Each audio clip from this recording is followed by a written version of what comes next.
को उनके नामों को परमर्षि स्वस्ति मंगल पाठ के अनुसार अपन जानने का प्रयास कर रहे थे।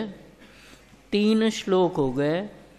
पहले श्लोक में केवल ज्ञान बुद्धि रिद्धि, मन पर्य ज्ञान बुद्धि रिद्धि, अवधि ज्ञान बुद्धि रिद्धि, 3 बुद्धि रिद्धियों की चर्चा है।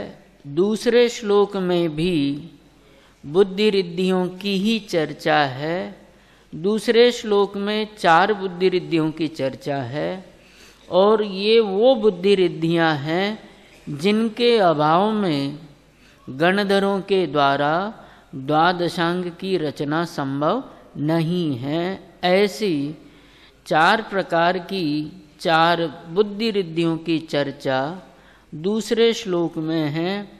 कोष्ठ बुद्धि रिद्धि, बीज बुद्धि रिद्धि, संभिन्न संस्रोत्री बुद्धि रिद्धि और पदानुसारी बुद्धि रिद्धि। तीसरे श्लोक में भी बुद्धि रिद्धियों की ही चर्चा है।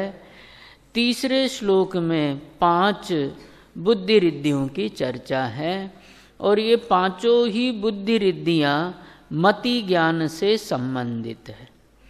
और इंद्रियों के द्वारा जो मति ज्ञान प्रकट होता है वो इंद्रियों के नाम पर इन 5 बुद्धि रिद्धियों के नाम है। और दूराद जो शब्द है वो इस श्लोक में मध्य दीपक है, तो उसको सबके साथ जोड़ना। दूरात संस्पर्शनम या स्पर्शनम, दूरात श्रवणम या संश्रवणम, दूरात आस्वादनम, दूरात घ्राणम, दूरात विलोकनम। बहुवचन में दिया विलोकनानी, एक वचन करेंगे दूरात आस्वादनम, दूरात घ्राणम, दूरात विलोकनम। तो ऐसे 5 इंद्रियों से संबंधित शब्द लिखा है। दिव्यान मति ज्ञान बलाद वाहंत। दिव्यात, त शब्द है यहाँ पर, संधि विच्छेद करेंगे तो दिव्यात, त का तो न हो गया, दिव्यात।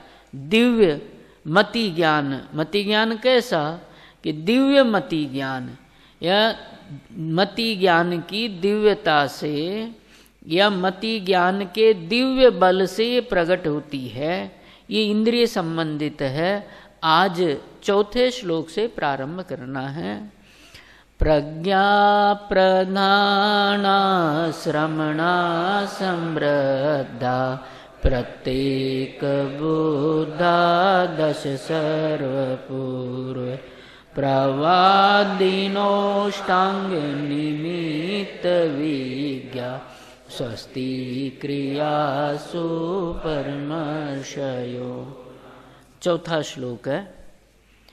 इसमें सामान्य भाषा में बुद्धि रिद्धियों की ही चर्चा है और ये बात स्पष्ट हो गई होगी कि बुद्धि का अर्थ यहाँ पर ज्ञान है। बुद्धि का अर्थ क्या समझना है? ज्ञान। सूत्र शब्द आचार्य अकलंक के हैं, श्लोक वार्तिक के। बुद्धि रवगमो ज्ञानम, बुद्धि रवगमो ज्ञानम। बुद्धि कहो, अवगम कहो, ज्ञान कहो, ये पर्यायवाची शब्द है। बुद्धि रवगमो ज्ञानम तद विषयाः अष्टादश विधाः रिद्धयः, उसको विषय करने वाली, मतलब उससे संबंधित। तो किससे संबंधित? ज्ञान से संबंधित। बुद्धि रवगमो ज्ञानम, बुद्धि कहो, अवगम कहो, ज्ञान कहो, ये पर्यायवाची शब्द है और इतनी बार रिपीट होते हैं वाक्य कि आप चाहो तो फटाफट लिख भी सकते हैं।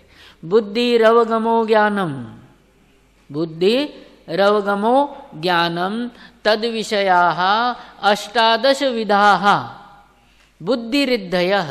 बुद्धि रिद्धियां 18 प्रकार की हैं। ये कौन कह रहा है? आचार्य अकलंक। वो कहते हैं कि बुद्धि कहो, अवगम कहो, ज्ञान कहो, बुद्धि रवगमो ज्ञानम तद विषयाः अष्टादश विधाः बुद्ध रिद्धयः। उसको विषय करने वाली अर्थात ज्ञान से संबंधित 18 प्रकार की बुद्धि रिद्धियां होती हैं।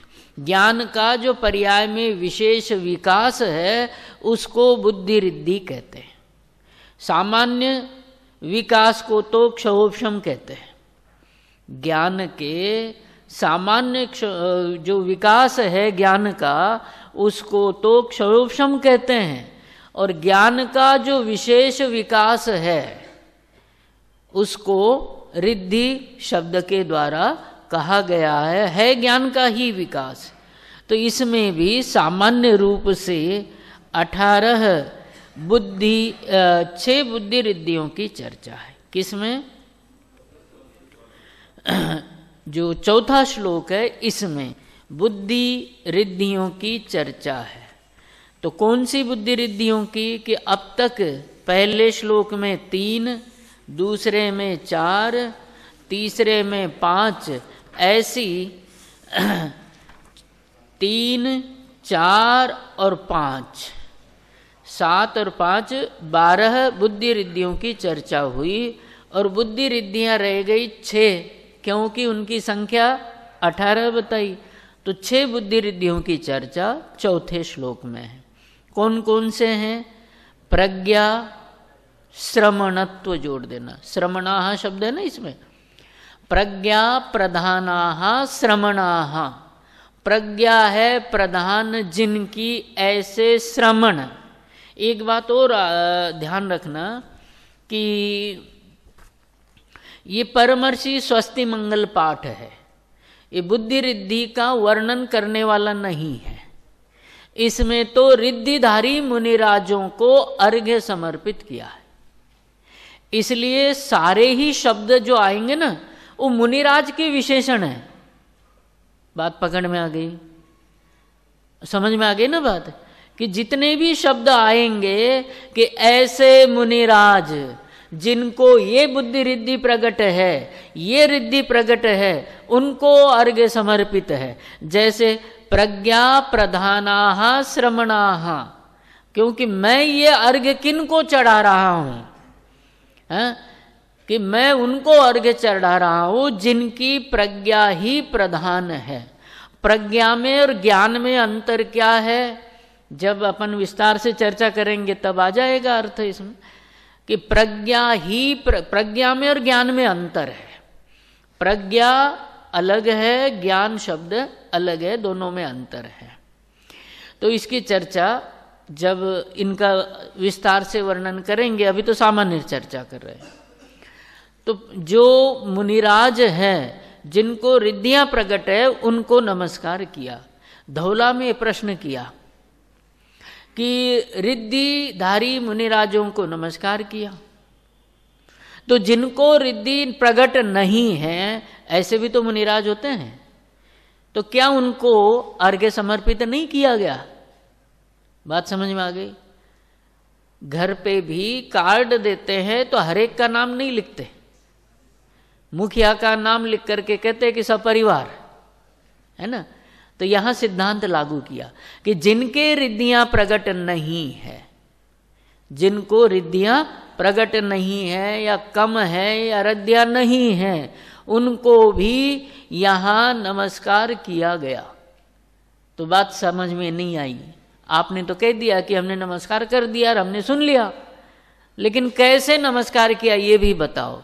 तो सिद्धांत वहां ये लिखा कि जैसे टोडरमल जी ने लिखा, सामान्य शास्त्र तो नूनम विशेषो बलवान भवेत। पढ़ा है ना सबने? जो नए छात्र हैं उन्होंने नहीं पढ़ा होगा, धीरे धीरे पढ़ने में आ जाएगा। सामान्य शास्त्र तो नूनम विशेषो बलवान भवेत। सामान्य शास्त्र की अपेक्षा, सामान्य ज्ञान की अपेक्षा, शास्त्र कोई सामान्य और विशेष नहीं होते, ज्ञान अर्थ है वहां पर, कि सामान्य ज्ञान की अपेक्षा विशेष ज्ञान बलवान होता है। बात समझ में आ गई ना? टोडरमल जी ने जैसा सिद्धांत बताया उससे भी विपरीत। क्या बताया यहां पर? विशेष में सामान्य का ग्रहण हो जाता है। नमस्कार के प्रकरण में क्या कहा? विशेष में सामान्य का ग्रहण हो जाता है। जिनको रिद्धियां प्रकट है उनको तो नमस्कार किया, वो तो साफ दिख ही रहा है। लेकिन जिनको रिद्धियां प्रकट नहीं हैं उनको भी यहाँ नमस्कार किया गया है। इसलिए ऐसा नहीं कि जिनको रिद्धि प्रकट है उनको तो नमस्कार कर दिया जाए, ये तो भेदभाव हो गया है? भेदभाव का अर्थ दूसरा राग द्वेष हो गए।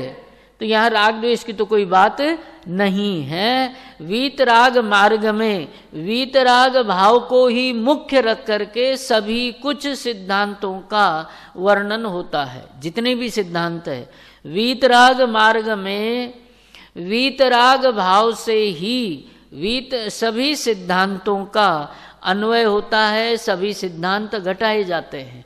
सामान्य बात यह है कि नमस्कार किनको किया गया कि जिनके वीतरागता होती है उनको नमस्कार किया। यहाँ ये बात भी ध्यान रखना, बीच में बातें मत करो, पढ़ना नहीं है, मन नहीं है, समय खराब मत करो। जिनके रिद्धियां प्रकट नहीं है उनको भी नमस्कार किया है ना, लेकिन यहां रिद्धियों को नमस्कार नहीं किया, रिद्धिधारी मुनिराजों को नमस्कार किया। तो रिद्धिधारी मुनिराजों के भी विशेष वीतराग भाव को नमस्कार किया है, रिद्धियों को नमस्कार नहीं किया, क्योंकि जिनागम चमत्कारों को नमस्कार नहीं करता। जिनागम चमत्कारों को नमस्कार नहीं करता, जिनागम वीतरागता को ही नमस्कार करता है। बात समझ में आ गई कि जिनागम चमत्कारों को कभी नमस्कार नहीं करता, जिनागम तो वीतरागता को ही नमस्कार करता है। चमत्कारों को नमस्कार होना हो तो रेवती रानी भी, समझ में आ गई बात है, कहानी पता ही है सबको है। जिनागम में वीतरागता को नमस्कार है, जिनागम के सिद्धांत अटल है। तीर्थंकर 24 होते हैं तो 24 ही होते हैं, 6 महीना 8 समय में 608 जीव मोक्ष जाते हैं, 6 महीने का अंतराल होता है, और वो जो अंतराल है हुंडा काल के बाद होता है। जब जब भी ऐसा हुंडा काल आता है विपरीत काल है, देखो ना, वीतरागता की चर्चा चलती है और यहाँ भी बातें होती है, हुंडा काल नहीं तो और क्या है, हाँ? वीतराग भाव से, शांत भाव से, क्यों कि जिनागम में जो रस है वो श्रृंगार आदि रस नहीं है यहाँ पर, यहाँ तो शांत रस है। जिनागम में शांत रस की चर्चा है, शांत रस ही यहाँ पुष्ट किया गया है। शांत रस के लिए यहाँ बैठना चाहिए, और यहाँ मन नहीं लगे तो बाहर जाना चाहिए है? रिद्धियों को नमस्कार नहीं किया गया, पहली बात। रिद्धिधारी मुनिराजों को नमस्कार किया, और उन रिद्धिधारी मुनिराजों को जिनके वीतरागता की महिमा है, वीतराग भाव की महिमा है, उनको नमस्कार किया। मुनिराजों को या रिद्धियों की महिमा जिनागम में नहीं है, ये ध्यान से समझना। क्यों कि जिनको रिद्धियां प्रकट होती है वे मुनिराज रिद्धियों का उनके योग है लेकिन प्रयोग नहीं है। मुनिराजों को रिद्धियों का योग होता है लेकिन रिद्धियों का प्रयोग नहीं होता है। क्यों नहीं होता है कि रिद्धि का रस जिसको होता है वो परिणाम बंध का कारण है, निर्जरा का कारण नहीं है। इसलिए रिद्धिधारी मुनिराज रिद्धि प्रकट होती है क्या नहीं होती है इसका भी ध्यान नहीं करते। बात समझ में आ गई? अभी रिद्धियों की चर्चा तो शुरू ही हुई है और ऐसा ऐसा वर्णन इसमें आएगा कि आप अचंभित हो जाओगे। लेकिन जिनको प्रकट होती है उसका प्रयोग तो दूर, रिद्धि का ज्ञान भी नहीं करते कि मुझे रिद्धि प्रकट हुई है या नहीं, इसका ख्याल भी उनको नहीं रहता है। चैतन्य रस के रस में लीन डूबे हुए मुनिराजों को परम अतीन्द्रिय आनंद का स्वाद आ जाता है। कि जिसके आश्रय से या जिसके ध्यान से परम अतीन्द्रिय आनंद का स्वाद आता है, उसको छोड़कर उपयोग दूसरी जगह जाता ही नहीं है। मुनिराजों की ऐसी दशा होती है कि रिद्धियां प्रकट हो, जैसे बिल गेट्स है, अथाह पैसे उसके पास, विश्व का 2 नंबर का धनी व्यक्ति, वो नोट गिनता होगा क्या? बात समझ में आ गया? ये तो उदाहरण मात्र है कि मुनिराजों को चैतन्य का रस, उस रस में इतने वो तृप्त होते हैं कि उनको मेरे पास रिद्धि है या नहीं है इसका ज्ञान करने का विकल्प भी नहीं होता। प्रयोग करने की तो बात बहुत दूर की है। मिथिला नगरी में सागर चंद्र नाम के आचार्य थे। मिथिला नगरी में सागर चंद्र नाम के आचार्य थे। मध्य रात्रि के समय उन्होंने श्रवण नक्षत्र को कंपायमान देखा। श्रवण नक्षत्र को कंपायमान देखा। समझ में आ गई? ये ज्योतिषी देवों का विमान है। चंद्र परिवार में चंद्र तो इंद्र होता है, सूर्य प्रतींद्र होता है। एक चंद्र इंद्र है, सूर्य प्रतींद्र है। 88 ग्रह होते हैं, 27 नक्षत्र होते हैं और 66,975 कोड़ा कोड़ी तारे होते हैं एक चंद्र परिवार में। क्या क्या चीजें होती है? वो खुद तो इंद्र है, प्रतींद्र होता है सूर्य विमान में जो देव है वो प्रतींद्र होता है। तो एक इंद्र खुद चंद्र, उसका परिवार कहलाता है, मुखिया का परिवार कहलाता है। तो चंद्र इंद्र है इसलिए उसका परिवार कहलाता है। उसके परिवार में क्या क्या चीजें हैं और एक परिवार में कितने, कि खुद तो इंद्र है और सूर्य जो है वो प्रतींद्र है। ग्रहों की संख्या 88 है, ध्यान रखना, 9 ग्रह नहीं।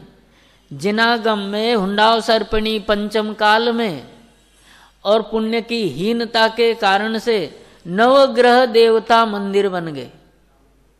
बने कि नहीं? ये भगवान इस ग्रह का अरिष्ट का संकट को, अरिष्ट मतलब संकट, दूर करते हैं। अब वीतरागी भगवान कौन सा संकट दूर करेंगे भैया? और करेंगे तो एक का ही क्यों करेंगे? अरे विचार के लिए समझ में आ गया? ये सब ग्रहित मिथ्यात्व है, दृढ़ श्रद्धान का परिणाम नहीं है। ये सब वास्तु हो चाहे ये इस तरह का शास्त्र हो, ये भगवान ये कर देते हैं, ये भगवान वो कर देते हैं, इसका मतलब मूल में भूल चल रही है। भगवान को वीतरागी कहा जा रहा है। हमारे भगवान कैसे वीतरागी होते हैं और फिर इस कष्ट को दूर करते हैं, संकट निवारण करने वाले।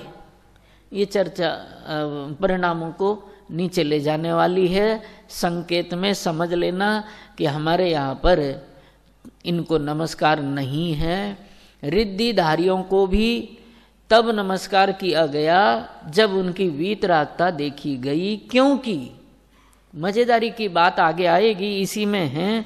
अभी तो सामान्य चर्चा अभी पढ़ रहे हैं अपन। 10 सर्व पूर्व है ना, इसमें 10 पूर्वित्व बुद्धि रिद्धिधारी, 10 शब्द लिखा हुआ है, 2-3 शब्द मन से जोड़ना है। 10 पूर्वित्व बुद्धि रिद्धिधारी। जब 10 पूर्वित्व बुद्धि रिद्धिधारी को रिद्धि या मतलब उनका अध्ययन पूरा हो जाता है, देवता आकर नमस्कार करते हैं। लोभ में फंसने वाले मुनिराजों को नमस्कार नहीं किया। अरे बात पकड़ में आ गई? क्या समझ में आ गया? विचार करो कि लोभ में फंसने वाले मुनिराजों को नमस्कार नहीं किया, मतलब भेष को देख करके हमारे यहाँ नमस्कार नहीं होता।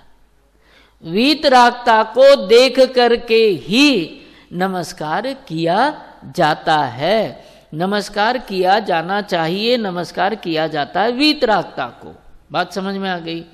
तो यहाँ भी मुनिराजों की वीतरागता को देख करके नमस्कार किया, रिद्धियों को नमस्कार नहीं किया, ये ध्यान रखना। क्यों कि मुनिराजों को रिद्धि प्रकट हुई है या नहीं है, ये जानने का विकल्प भी नहीं आता। हा? बात समझ में आ गई? किसी के पास 150 हीरे हो, दिन में 10 बार देखे, है? ऐसा ही प्रसंग चर्चा संग्रह में है कि मुनिराज वन जंगल में क्यों निवास करते हैं। प्रश्न है, मुनिराज वन जंगल में निवास क्यों करते हैं? तो पहला ये बताया कि कोई भी अपनी निधि को भोगना चाहता है, सीधी सी बात है।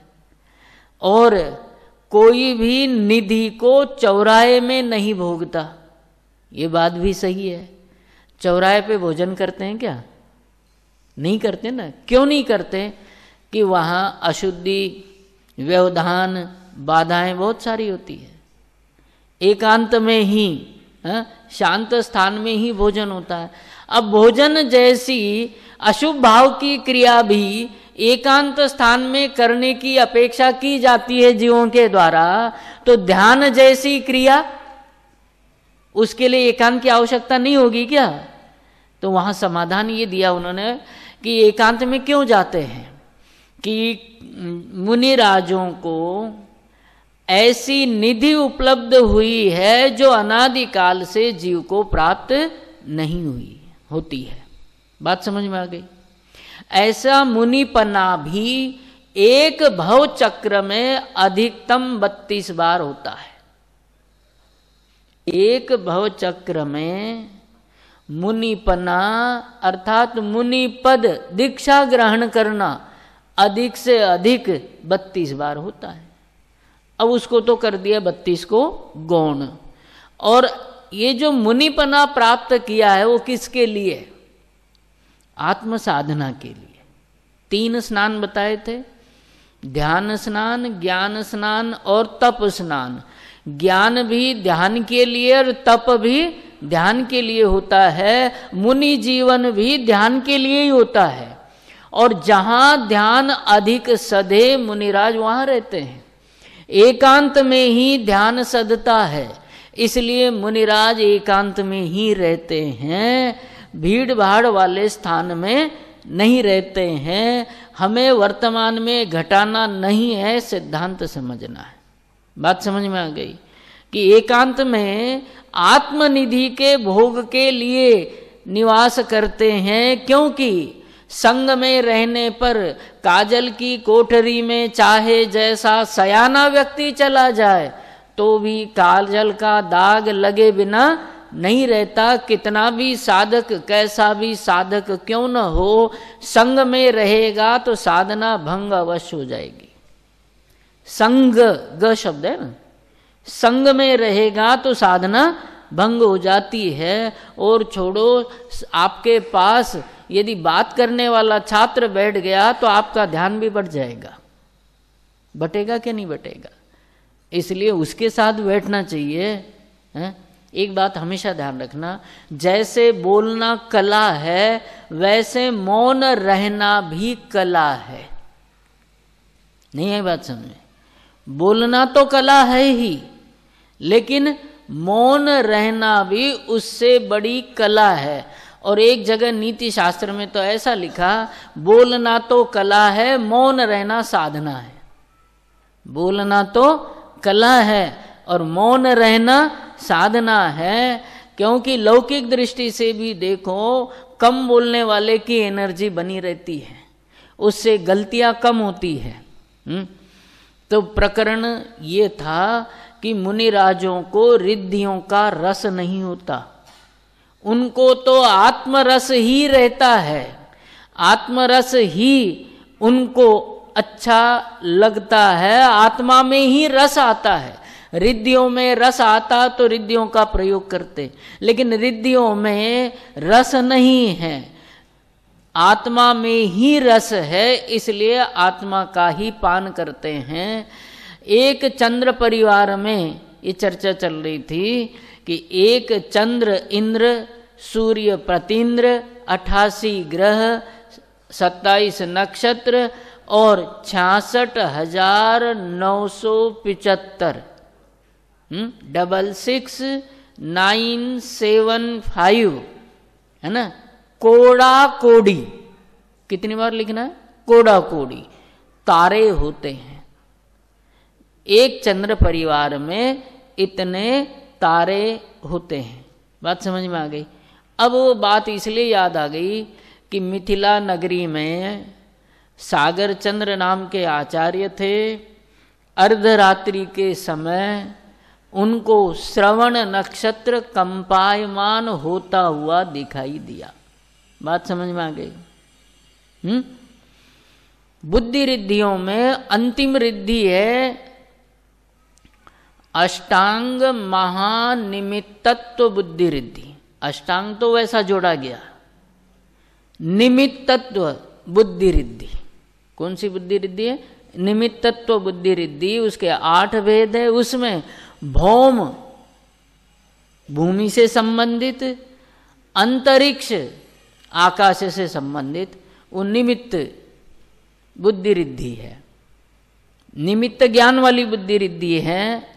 निमित्त ज्ञान बुद्धि रिद्धि के 8 भेद है। अंतरिक्ष बुद्धि रिद्धि उसमें से एक है।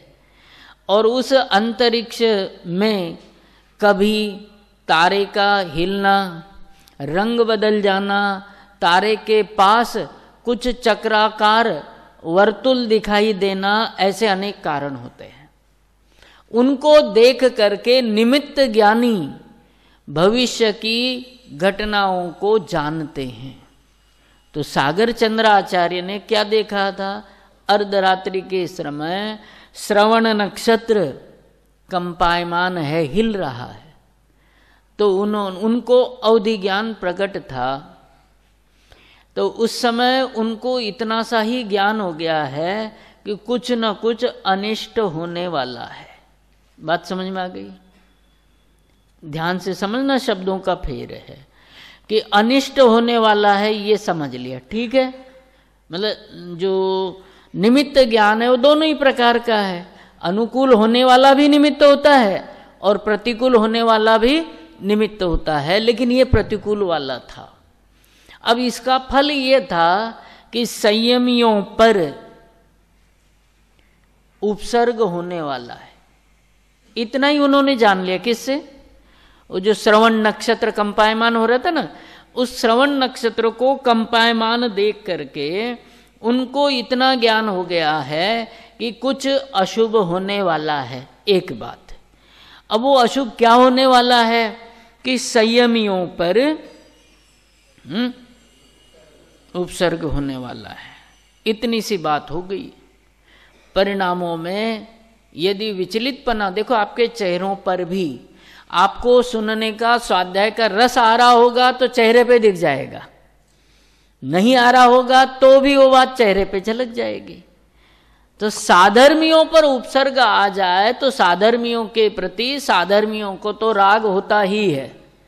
और साधर्मी का साधर्मी के प्रति जो राग होता है बिना कषाय वाला होता है। गोवत्स प्रीति सम 6 डाला में जो बताया कि जैसे गाय और बछड़े की प्रीति होती है, उनके बीच में कोई स्वार्थ नहीं है कि ये बड़ा होकर के मेरे लिए ये कर जाएगा या इस समय मेरी रक्षा करेगा। ऐसा स्वार्थ गाय के मन में नहीं होता है, निस्वार्थ वात्सल्य भाव होता है। वैसा साधर्मी का साधर्मी के प्रति निर्वांचक वात्सल्य भाव होता है। उन पर संकट आने का विचार, विकल्प जब उनको पता चला कि किसी न किसी संयमी पर इस तरह की उपसर्ग आने वाला है, परिणामों में खिन्नता हुई, चेहरे पे वो झलकी। तो एक पुष्पदंत नाम के शुल्लक थे। तो पुष्पदंत नाम के शुल्लक ने सहज भाव से पूछ लिया कि भगवान, परिणामों में इस तरह की गिरावट या दीनता या हीनता, जिस भी भाषा में पूछा, कि क्यों है?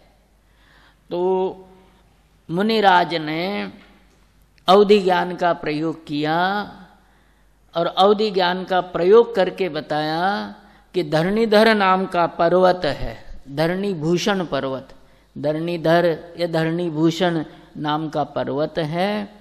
उस पर्वत पर विष्णु कुमार नाम के मुनिराज विराजमान हैं और उनको विक्रिया रिद्धि प्राप्त है। और जो अकंपन आदि आचार्य हैं, उन अकंपन आदि आचार्यों पर अवधि ज्ञान से जान लिया उन्होंने कि अकंपन आदि आचार्यों पर उपसर्ग होने वाला है और उसको निवारण करने में वो समर्थ हैं। वो शुल्लक विद्याधर थे, पुष्पदंत नाम के शुल्लक क्या थे? विद्याधर थे। और विद्या के द्वारा वो धरणी भूषण पर्वत पर गए जहाँ पर विष्णु कुमार मुनि थे। उनको सारा वृत्तांत बताया, तब जाकर के उनको भी उपसर्ग दूर करने का विकल्प आया। टोडरमल जी ने तो ऐसा लिखा है कि यद्यपि ये मुनि धर्म का कार्य नहीं था, लेकिन अभिप्राय जो आशय था साधर्मियों के उपसर्ग को दूर करने का था। इसलिए वहाँ से हस्तिनापुर आए विष्णु कुमार मुनि, और आप बाकी कहानी जानते हो। इस कहानी में ये समझ लेना कि विष्णु कुमार मुनिराज को रिद्धि थी इसका भी पता नहीं था। समझ में आ गई बात कि रिद्धि थी इसका भी उनको पता नहीं था, क्योंकि रिद्धियाँ उनका लक्ष्य नहीं होता है। जैसे व्यापारी का व्यापार होता है तो उसका लक्ष्य हमेशा मुनाफे की तरफ होता है, कितना हुआ हिसाब करना, लिखना, करना, बहुत सारी बातें हैं। ऐसे मुनिराजों का रिद्धियां प्रकट करना ये कोई उनका लक्ष्य नहीं है, अभिप्राय नहीं है, तो उनको ये रस भी नहीं होता है। इस परमर्षि स्वस्ति मंगल पाठ में उन मुनिराजों को नमस्कार किया जिनके रिद्धियां है अथवा नहीं है। वीतरागता देख करके ही नमस्कार किया जाता है। रिद्धिधारी मुनिराज मात्रों को नमस्कार नहीं किया। जिनके रिद्धियां नहीं है, नमो लोए सव्वसा होना। समझ में आ गई बात? ये नहीं है कि रिद्धि वालों को नमस्कार, ये तो विशेष वीतरागता के कारण से उनका विशेष उल्लेख है। इसके पीछे तर्क क्या दिया धौलाकार वीरसेन स्वामी? वो कहते हैं कि सामान्य विशेष में सामान्य का ग्रहण अपने आप हो जाता है। इसलिए पहली बात तो इसमें रिद्धियों को नमस्कार नहीं किया। दूसरी बात क्या है कि सिर्फ रिद्धिधारियों को नमस्कार नहीं किया। रिद्धियों को नमस्कार नहीं किया एक बात, और सिर्फ रिद्धिधारियों को ही नमस्कार नहीं किया जिनके रिद्धियां प्रकट नहीं होती है, क्योंकि जिनागम में चमत्कारों को नमस्कार नहीं किया जाता। रिद्धियां तो चमत्कार है, जिनागम जो पूजनीय है। देखो, अष्टमात्रिका मात्र ज्ञान जिनको होता है ऐसे मुनिराजों को नमस्कार किया जाता है। ध्यान से सुनना कि अष्ट प्रवचन मात्रिका मात्र ज्ञान जिनको होता है ऐसे मुनिराजों को नमस्कार किया जाता है। 11 अंग के पाठी, 11 अंग नवपूर्व का पाठी हो या 11 अंग का पाठी हो, ज्ञान इतना ज्यादा। बात समझ में आ गई? समझ में आ गई ना बात? 11 अंग का पाठी का मतलब हो गया 4,15,02,000 पदों का ज्ञाता। 11 अंग का पाठी मतलब 4,15,02,000 पदों का ज्ञाता।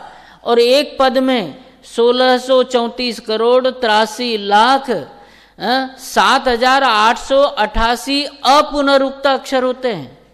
दिमाग से ऊपर जा रही होगी बातें। है? बात समझ में आ गई?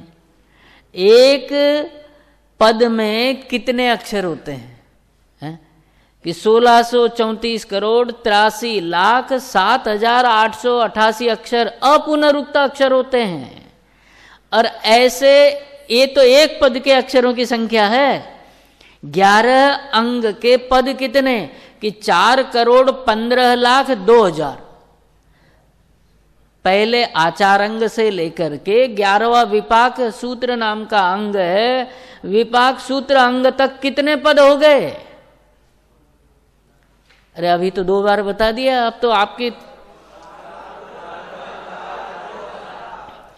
इतने पदों का ज्ञाता, 11 अंगों का ज्ञाता, समझ में आ गया? 11 अंगों का ज्ञाता, इसका मतलब 4,15,02,000 पदों का ज्ञाता होता है। और एक पद के अक्षर बताई दिए थे आपको, अपुनरुक्त अक्षर।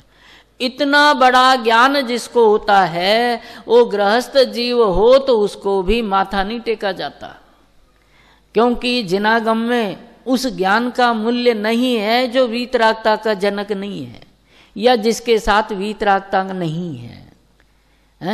11 अंग के ज्ञाता को भी नमस्कार नहीं करते। मात्र अष्ट प्रवचन मात्रिका मात्र ज्ञान जिनको है उनको नमस्कार किया जाता है वीतरागता के कारण से। समझ में आ गई बात? एक प्रश्न और बीच में, संघ में 4 प्रकार का संघ होता है। कौन कौन सा?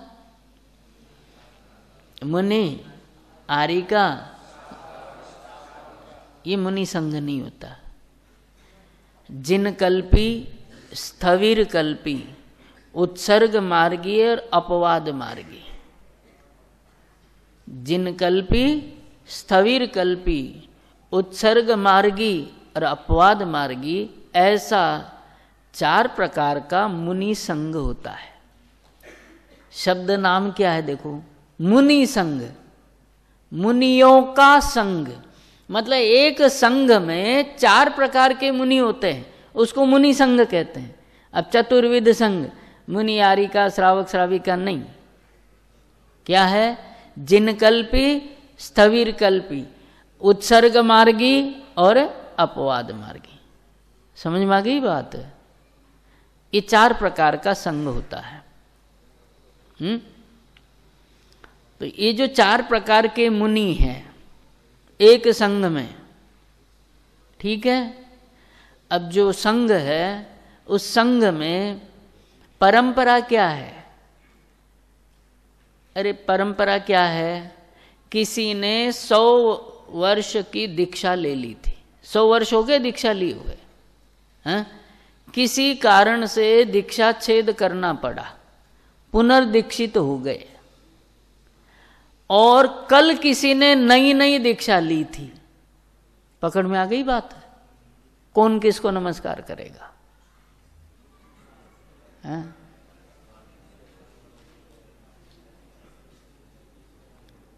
समझ में आ गई बात? कौन किसको नमस्कार करेगा? कल जिसने दीक्षा ली, जिसने 100 वर्ष पहले दीक्षा ली थी, लेकिन किसी कारण से, जैसे ये थे रत्नगंज श्रावकाचार्य के समंत भद्राचार्य, हैं? भस्मक व्याधि हो गई थी, दीक्षा छेद करना पड़ा, फिर पुनर्दीक्षित हो गए, तो कल के दीक्षित मुनि को भी नमस्कार करना पड़ता है। ये तो संघ की व्यवस्था है। मुझे तो बात ये कहनी है कि संघ में ये व्यवस्था है कि कल जो दीक्षित हुआ है उसको भी आज दीक्षित मुनि नमस्कार करेगा। वहाँ आयु की गणना नहीं है कि कल जिसने दीक्षा ली थी वो तो जवान है और आज जिसने दीक्षा ली वो वृद्ध है। आयु वृद्ध वहाँ नहीं देखा गया, तप वृद्ध ही वहाँ पर देखा गया।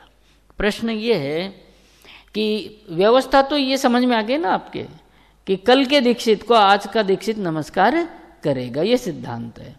अब संघ में कल का दीक्षित, कल मतलब उससे पहले वाला जो दीक्षित है उसको रिद्धि प्रकट नहीं है, और बाद में जिसने दीक्षा ली उसको रिद्धि प्रकट हुई या कई रिद्धियां प्रकट हुई, कौन किसको नमस्कार करेगा? समझ में आ गई? ये नहीं है कि रिद्धि प्रकट हो गई तो नमस्कार ही छोड़ दे। लोक में कोई बड़े पद पर पहुंच जाए तो लोक व्यवहार छोड़ दे, हो सकता है ऐसा, गुरुजी कितने ही बड़े गुरुजी रहे हो, चेला यदि बड़े पद पर चला गया तो गुरुजी को हाथ ही जोड़ेगा, फिर बाद में, पहली बार तो एक बार कर देगा नमस्कार। लोक व्यवहार में गलतियां संभव है, जिनागम में गलतियां नहीं होती। वीतरागता का मार्ग है, सर्वज्ञ का मार्ग है, इस मार्ग में गलतियां नहीं होती है। जिसको रिद्धि प्रकट है, चाहे वो बाद में दीक्षित है, और जिसकी वो रिद्धियां नहीं है वो पूर्व दीक्षित है, तो भी संघ का नियम तो संघ का ही रहेगा, क्योंकि वहां रिद्धि की विनय नहीं है, तपस्या की विनय है। बात पकड़ में आ गई है? विनय किसकी है वहां पर? रिद्धियों की तो कोई कीमत ही नहीं है, और मुनिराजों को खुद को भी रिद्धियों का रस नहीं होता है। अब देख लो छठा श्लोक, चौथा श्लोक। प्रज्ञा प्रधाना श्रमणा श्रमृद्धा प्रत्येक बुद्धा दश सर्वपूर्व प्रवादिनोष्टांग निमित्त विज्ञा स्वस्ति क्रियासु परमर्षयो। प्रज्ञा प्रधानाः, प्रज्ञा ही है प्रधान जिनकी, बहुरी समास। ऐसे श्रमण अर्थात मुनिराज, और कैसे, ये तो एक 12 बुद्धि रिद्धियों की चर्चा हो चुकी ना, ये 13वें नंबर की बुद्धि रिद्धि है। कौन सी? प्रज्ञा श्रमणत्व बुद्धि रिद्धि। फिर आगे प्रत्येक बुद्धाः, प्रत्येक बुद्धत्व बुद्धि रिद्धि 12 हो चुकी थी। 13वें नंबर की प्रज्ञा श्रमणत्व बुद्धि रिद्धि, 14वें नंबर की बुद्धि रिद्धि है प्रत्येक बुद्धत्व बुद्धि रिद्धि। कितनी हो गई? 14। आगे 10 पूर्वत्व बुद्धि रिद्धि। पूर्व जो शब्द है ना, ये अंत्य दीपक है, दोनों के साथ जोड़ लेना। जिनवाणी सामने रखना, परिणामों में अंतर आता है। आसन आहार व्यवहार का परिणामों पर असर अवश्य होता है। अभक्ष का सेवन करे और जिन धर्म का आचरण करना चाहे तो संभव ही नहीं है, क्योंकि आचरण का परिणामों पर असर हुए बिना नहीं रहता। इसलिए आचरण व्यवहार इनकी भी अपनी जगह यथायोग्य व्यवस्था है। जिनवाणी सामने हो तो परिणाम और बन जाएंगे। देखो क्या लिखा है, पूर्व शब्द है अंत में। पूर्व, ये बातें भी क्या है कि ये मत समझना मैंने कहा इसलिए करना है। अपने भलाई के लिए हर काम करना, अपने उद्धार के लिए हर काम करना। इसमें जिनवाणी सामने होगी तो एक एक शब्द दिखेगा कि पूर्व कहाँ लिखा है। अंत में लिखा है ना 10 सर्व पूर्वई। अब वो पूर्व जो है पूर्व का वाचक है ना। कौन सा पूर्व? कि 12वें अंग का नाम है दृष्टिवाद।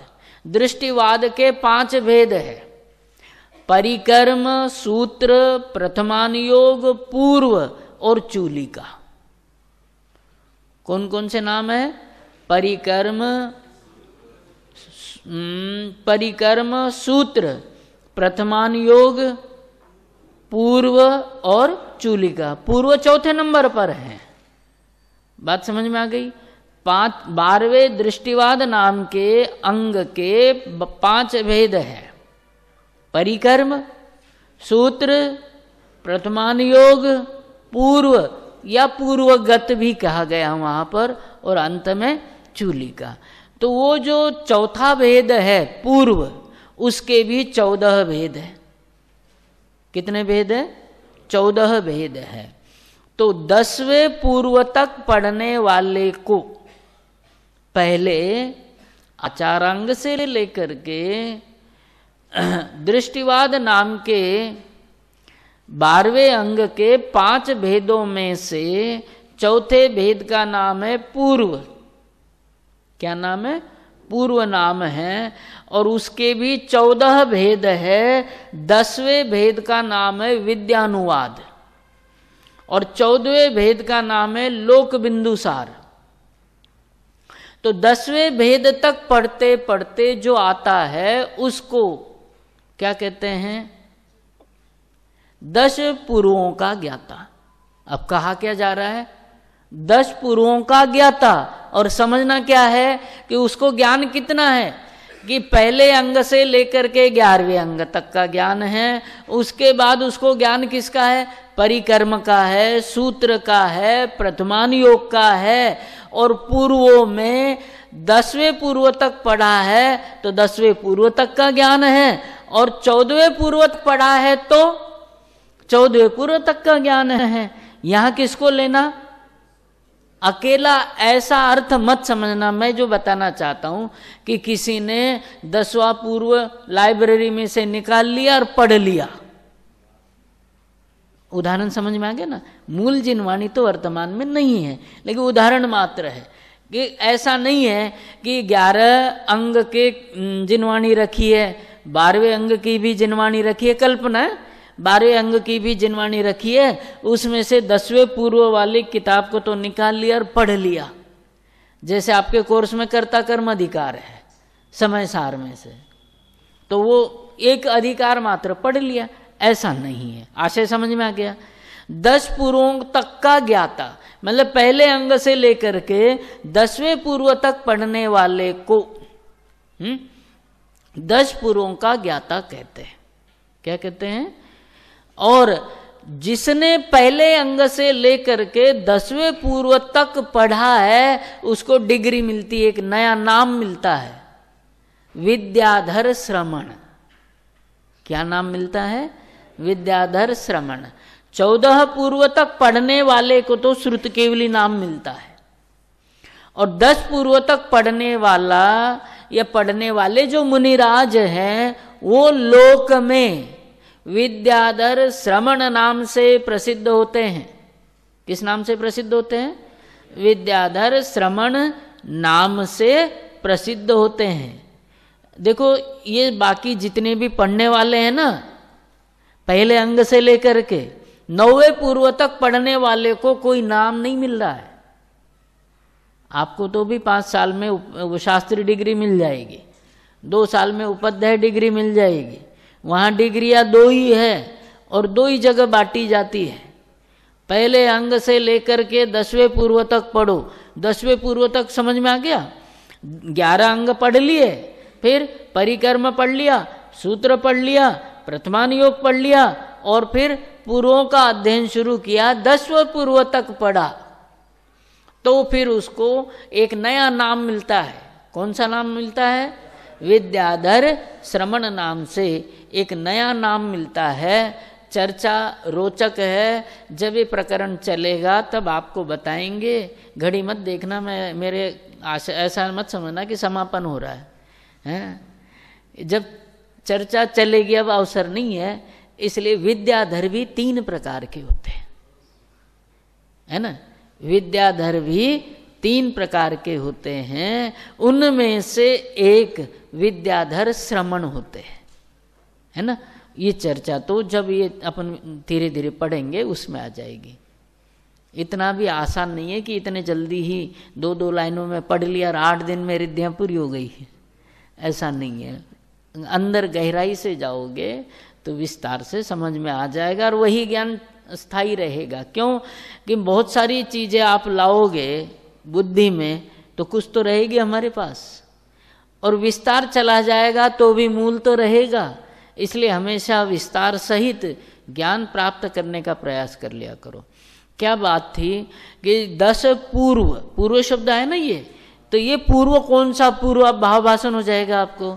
11 अंग हो गए, है ना? 12वें अंग में भी परिकर्म सूत्र प्रथमानुयोग हो गया, चौथा है पूर्व, और 5वें भेद का नाम है चूलिका। तो जो चौथे का भेद है उसके 14 भेद है। तो उसमें से 10 पूर्व तक पढ़ने वाले को 10 पूर्वों का ज्ञाता कहते हैं, और 14 पूर्वों तक जानने वाले को 14 पूर्वों का ज्ञाता कहते हैं। ये पूर्व शब्द किसके लिए आया? समझ में आ गया ना।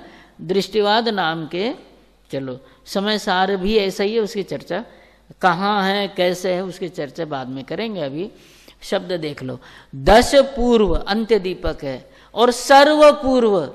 अब बता दो पूर्वों में पूर्वों के भेद कितने बताए थे? 14 पूर्व कहो या सर्व पूर्व कहो, बात पकड़ में आ गई। सर्व पूर्व कहो या 14 पूर्व कहो, अर्थ एक ही है ना, क्योंकि पूर्व 14 ही होते हैं। कितने होते हैं? 14 होते हैं। सर्व पूर्व कहो या 14 पूर्व कहो, तो यहां तो उन्होंने छंद की दृष्टि से शब्द कौन सा लिखा है? सर्व पूर्व। और बुद्धि रिद्धि का नाम क्या है? चतुर्दश पूर्वित्व बुद्धि रिद्धि। बुद्धि रिद्धि का नाम क्या है? चतुर्दश पूर्वित्व बुद्धि रिद्धि। कौन से शब्द से समझनी है? सर्व शब्द से। अब आगे कितनी बुद्धि रिद्धियां हो गई? नहीं 16 होनी चाहिए, है ना। अब 2 बुद्धि रिद्धियां दूसरी पंक्ति में, प्रवादिनो अष्टांग निमित्त विज्ञा, है ना ये दूसरी पंक्ति। तो इस दूसरी पंक्ति में प्र शब्द तो उपसर्ग है, वादित्व बुद्धि रिद्धि। हो सके तो कल अपन चर्चा करेंगे, तीर्थंकरों का संघ 7 प्रकार का होता है। मुनिराजों का संघ 4 प्रकार का होता है, तीर्थंकरों का संघ 7 प्रकार का होता है। उसमें एक वादित्व है ना, पूर्वधर शिक्षक, शिक्षक किसको कहते हैं उसकी चर्चा अपन कल करेंगे, संभवतया देख लेंगे।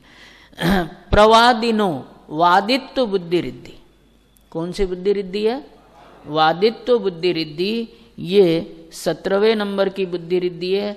अष्टांग, ये तो शब्द बढ़ाने के लिए आया, मूल है महानिमित्तत्व बुद्धि रिद्धि।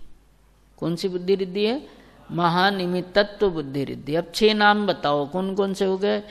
कि प्रज्ञा श्रवणत्व बुद्धि रिद्धि, प्रत्येक बुद्धत्व बुद्धि रिद्धि, 10 पूर्वत्व बुद्धि रिद्धि, चतुर्दश पूर्वित्व बुद्धि रिद्धि, वादित्व बुद्धि रिद्धि, महानिमित्तत्व बुद्धि रिद्धि।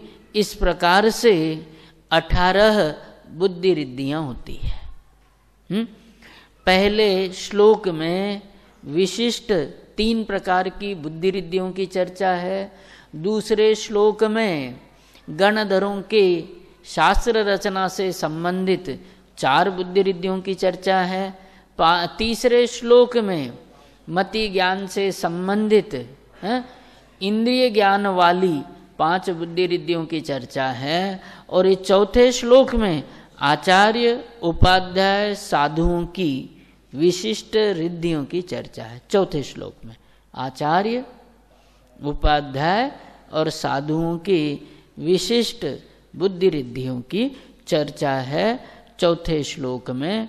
और इस चौथे श्लोक का एक बार पाठ करते हैं, आज का स्वाध्याय पूरा करते हैं।